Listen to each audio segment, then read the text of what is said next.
In this video, I'm going to show you how to make the tail for this 16-inch unicorn. And for this part of the project, you'll need yarn and a 3.5mm crochet hook.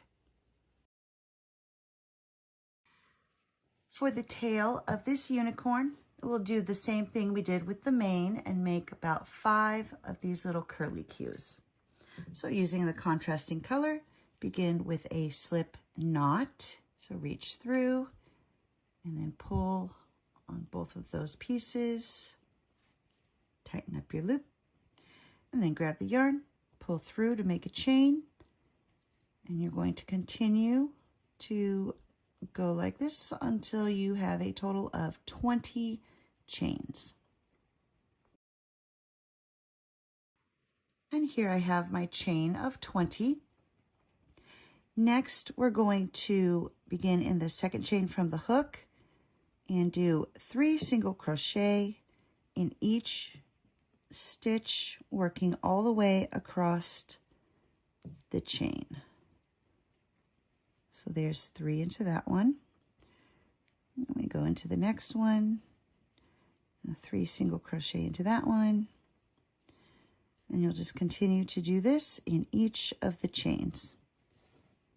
And here I've worked my way across the chain. You'll notice that it curls up on its own. And on this very last stitch, we'll just do a slip stitch and tie off. You'll cut your yarn, pull it through, and then these 2 ends will be used to attach the curlicues onto the unicorn. And once you have all 5 of your curlicues done, you'll thread your yarn needle. I'm going to try to be as centered as possible, and we're going to group all 5 kind of all together. So we'll just run this one tail through. Take the other tail and run it through going the opposite direction. Pull tight. And then we'll tie a knot just to make sure it stays secure.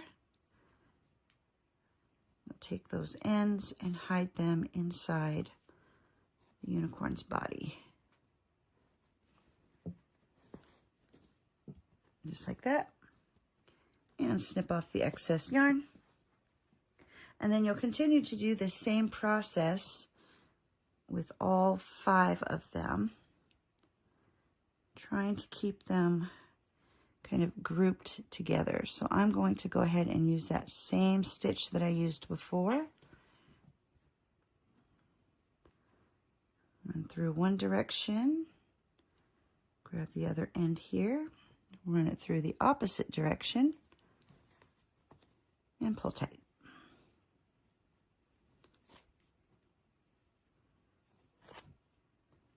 Tie my knots. And I do the knots just to make sure it stays secure and doesn't come undone. And then hide that. So there's 2 of them. So I'm going to work it to where they're all kind of grouped together like that. And here we go. I've added all the little curlicues for the tail. And so when she sits, or when the unicorn sits, it's there kind of towards the base of the, where tail belongs. And there we go. There is the tail. And our unicorn is now all finished. And here is the finished unicorn. Hope you enjoyed this tutorial.